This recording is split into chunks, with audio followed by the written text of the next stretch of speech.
So additive manufacturing for automotive part production. This is an opportunity analysis and a 10-year market forecast. As we will see, we're going to analyze every major segment that makes up this market, which I will say right away, we expect to grow to overall market to grow to about 12.5, 12.6 billion by 2028, so about 10 years from now. So this business volume indicates that automotive, and this is the general consensus from a lot of market operators, the automotive segment, it could be a real inflection point for additive manufacturing. This is because the volumes that are expected to be produced for automotive using AM are a lot larger than what is taking place today in currently adopted markets such as medical and aerospace.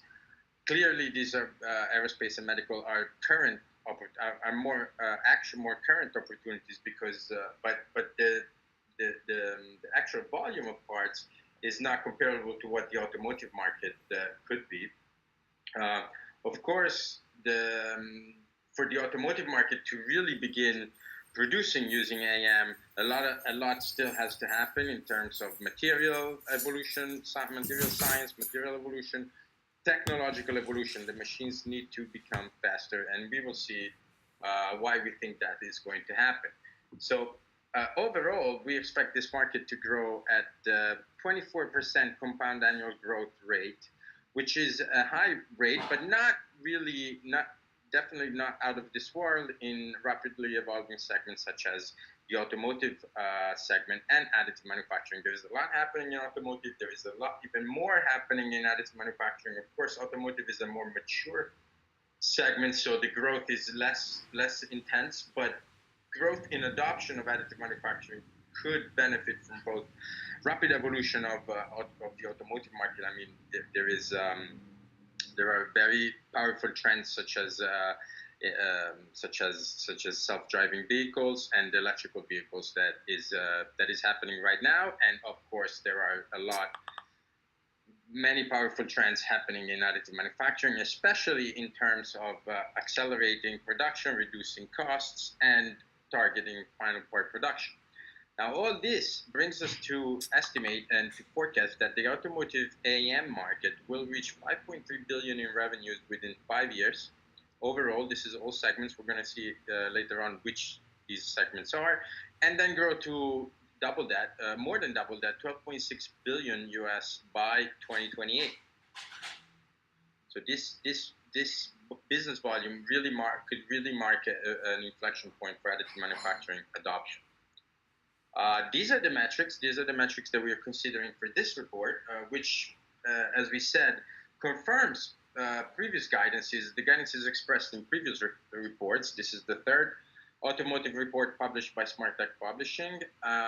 It confirms those and expands on them by adding new metrics and by redefining some of the metrics that we are going to be using to analyze this market. So the overall market revenues, this is the first chart on the top left, is expected to reach 12.6 billion. We're also considering here material revenues. This is a business expected to grow to 1.7 billion by 2028. Of course, this includes metal powders, thermoplastic powders, photopolymers, and thermoplastic filaments. There are other materials. These are the main ones which are expected to be used in automotive. We are including hardware revenues, which is a very important segment, totaling over 3.2 billion by 2028. Of course, for this, we're including metal and polymer systems. And we're dividing them by major technologies. We're not including every single technology, but we're including just about every major technology. So that's 7 technologies plus other minor technologies, which are all included into one single section, subsegment.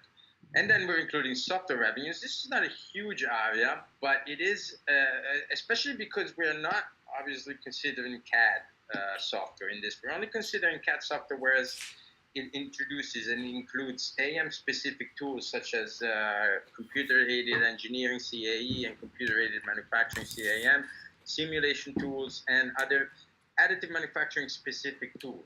So we're not including the overall CAD business volume. We're kind of splitting it up here, and we're only including these additive manufacturing specific tools, which are they may not generate huge business volumes, but they are a major driver for AM adoption because that's where they catalyze all the benefits for using AM for producing a part. And then we're going to analyze that more in depth. We're going to be looking at what is going to be produced with additive manufacturing. This is divided into primarily prototypes, tools, and final parts, but then there are subsequent subdivisions. Let's go on to the next slide. So let's look at the market. The market for automotive, as we said, is actually booming. The growth is very fast. The overall market segment growth is CAGR is expected to be 24% between 2017 and 2028. This is driven by both markets growing together, the additive manufacturing and the automotive market, very dynamic markets. This is the overall business volumes generated and the primary segments we are considering. So as far as parts produced, we're including final parts, prototypes, and tools. As far as additive manufacturing specific segments, we're including hardware, materials, and software. So these are the specific segment CAGRs. First of all, we're going to see the metal materials growing at 20%. We have metal over the next 10 years. Polymer hardware growing at 20%. Obviously, polymer starts from a much larger install base than, and these are revenues, by the way. These are revenue growth. As we were saying, polymer hardware has a larger install base than metal hardware. We're including software, 23% CAGR. Metal hardware at 32% CAGR. Metal parts, very high, 39% CAGR. Metal materials at 40% CAGR, clearly driven by increased demand in metal parts. Polymer parts at 45%. Now, it may seem counterintuitive that the machine install base is growing less than parts are, but this is due to new machines having much higher throughputs, so much higher production rates. So we expect polymer parts to grow much more significantly than other segments. And finally, the overall market. All this combines to an overall 24% CAGR for the overall market. As we said, end-use parts are expected to use, combined polymer and metal are expected to experience the highest CAGR in terms of the generated revenues, passing all other segments in AM, including hardware, which is a major revenue driver.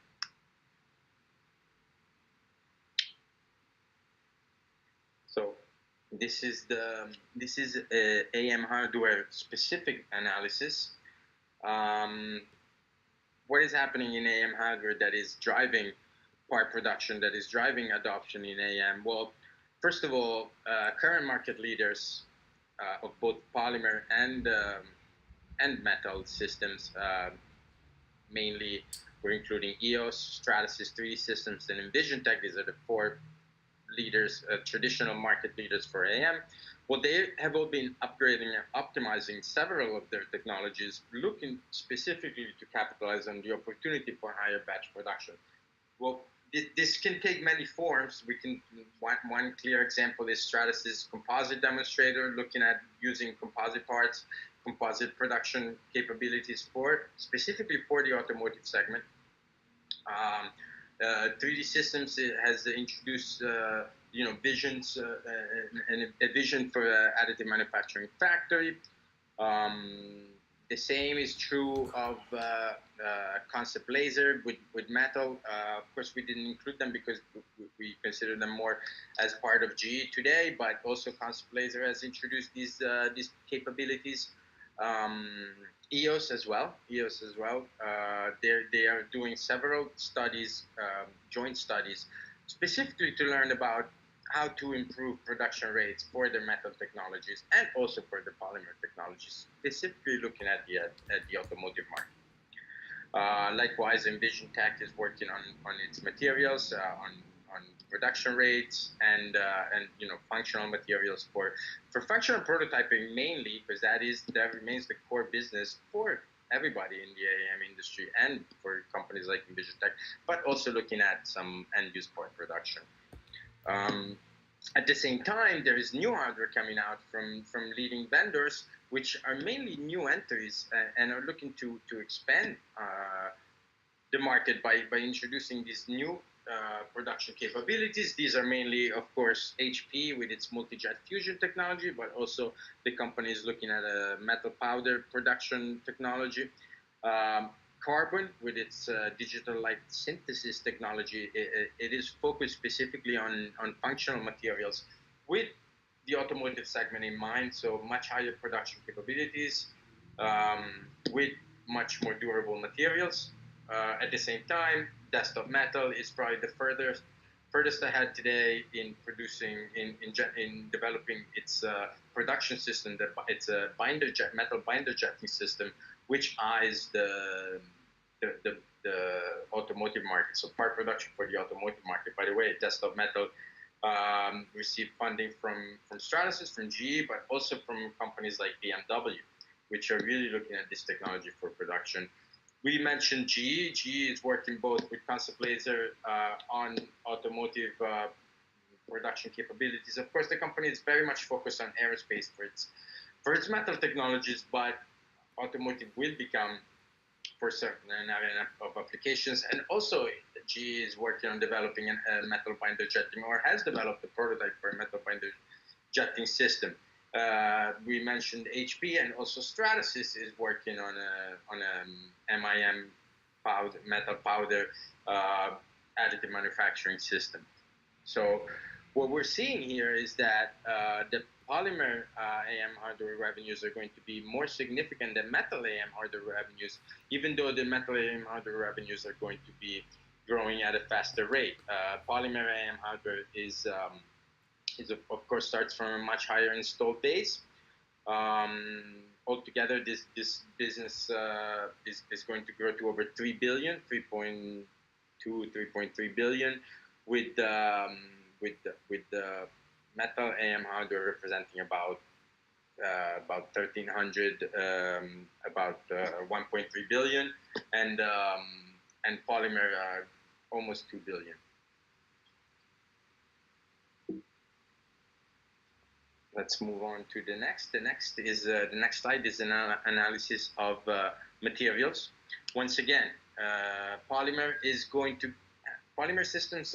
We need to understand they're going to have a much higher throughput, much higher production capabilities, so much higher consumption, lower prices, but much higher consumption. So that's going to generate higher revenues overall. Metals. I guess today the main limit to metals is production rates. Of course, the metal binder jetting systems are expected to change that.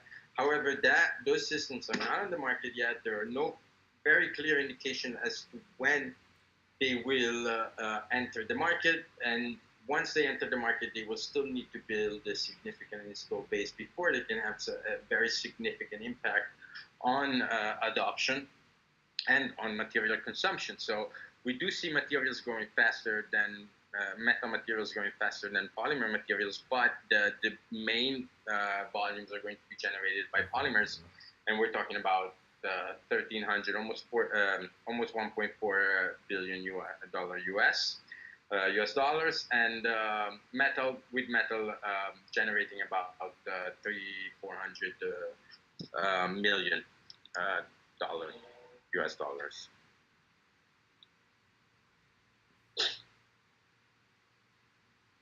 So let's look at what the main focus area of this report is going to be, and it's the, the idea that additive manufacturing in automotive is going to grow beyond prototyping and tooling. Now, we do realize, and we all understand that prototyping and tooling remain the core business in the automotive segment, that the automotive segment was among and is was among the first to adopt additive manufacturing for prototyping or 3D printing for prototyping and tooling, and that it continues to do so.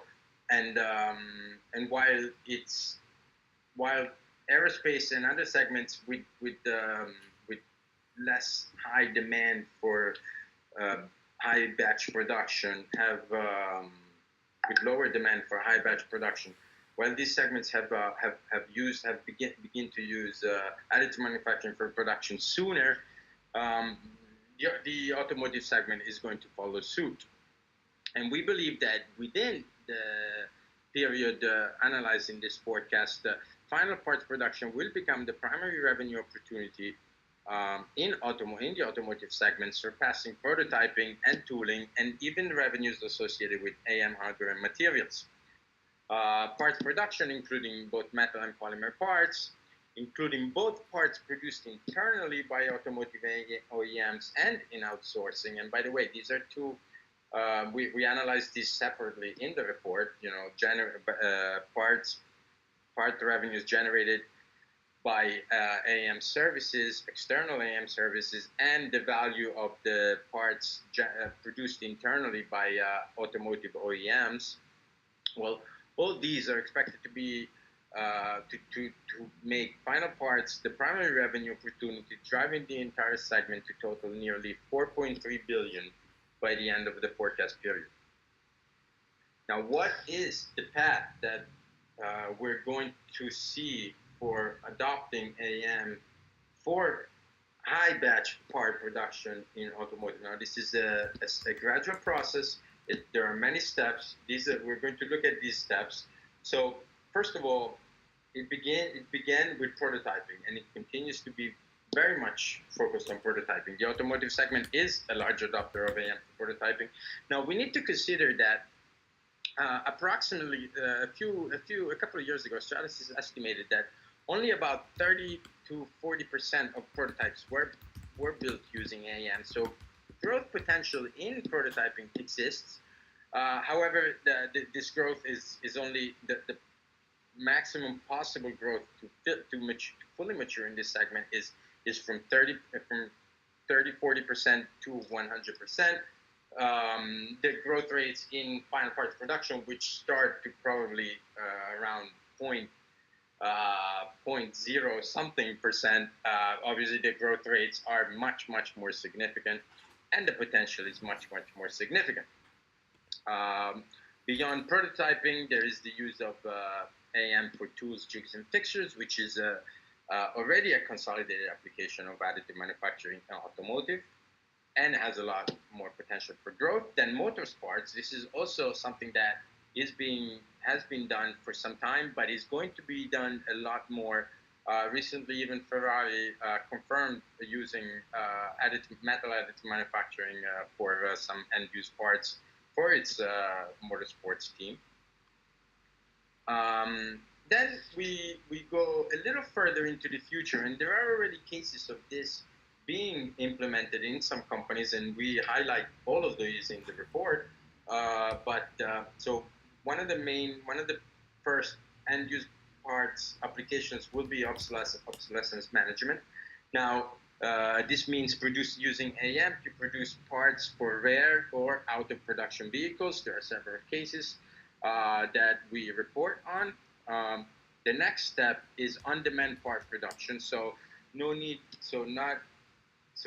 doing away with inventory, with stocks, and producing parts as they are required. Now, this is of course a benefit for in the beginning would benefit especially luxury cars or vehicles that are not massively produced, but it will continue to grow.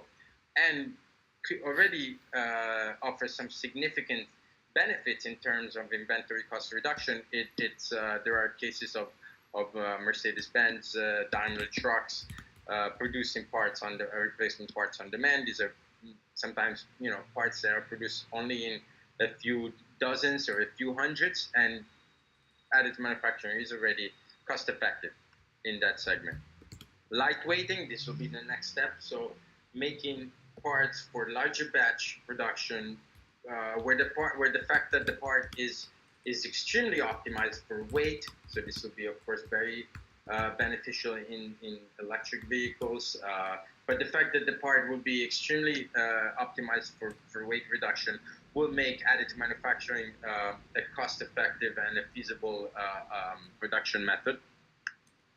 Mass customization, this is also something that BMW has already begun to offer. Other companies are working on. I believe recently Citroën announced the project in this sense.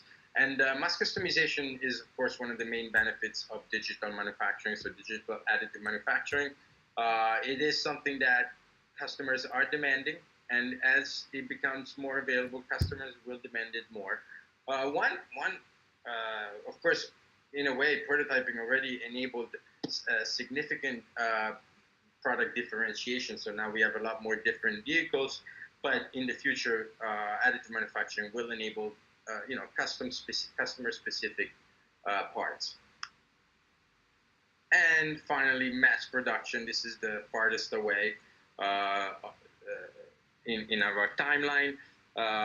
But companies like Ford, like BMW are already looking at some serial part production. Of course, today BMW is doing some part production from some very low batch, some relatively medium batch parts, like for example on the i8, on the sport version of its i8.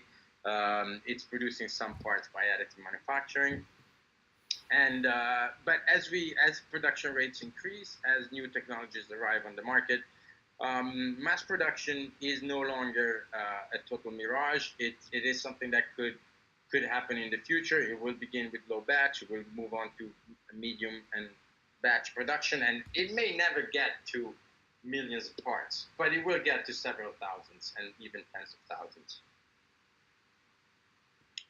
So with that, this is the last analysis. We looked at every major part that makes up an automobile, and we estimated how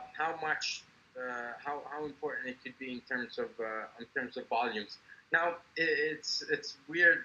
It may seem counterintuitive that smaller parts generate the least business in additive manufacturing, but that's because there are a lot more different small parts. So altogether, small parts will represent a much more significant business, but all the different little parts generate each type of part generates lower revenues than, for example, larger parts, which we expect will be produced in the future and within the next 10 years.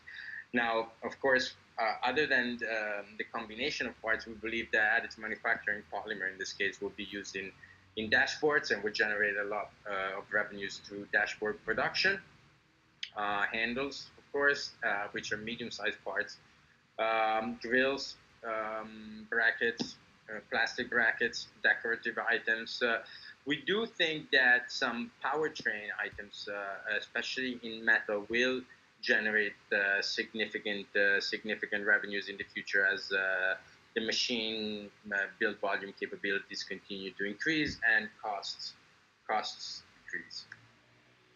So this is with this, we thank you for participating, and we would like to invite you to attend the Smartech Analyst Day, where we will answer to any question that you have on this and all other reports. The Smartech Analyst Day is set to take place next September 27th. I will. I'm looking here at the website. You can visit smarttechpublishing.com and click on the banner to find all information. Um, we all smart tech analysts will be present in the Boston area for the whole day. We will answer all questions on this report. Um, I will be present to answer all questions on this report and other reports that we've published this year and previous years or upcoming reports. So we invite you to join us, and we hope to see you there.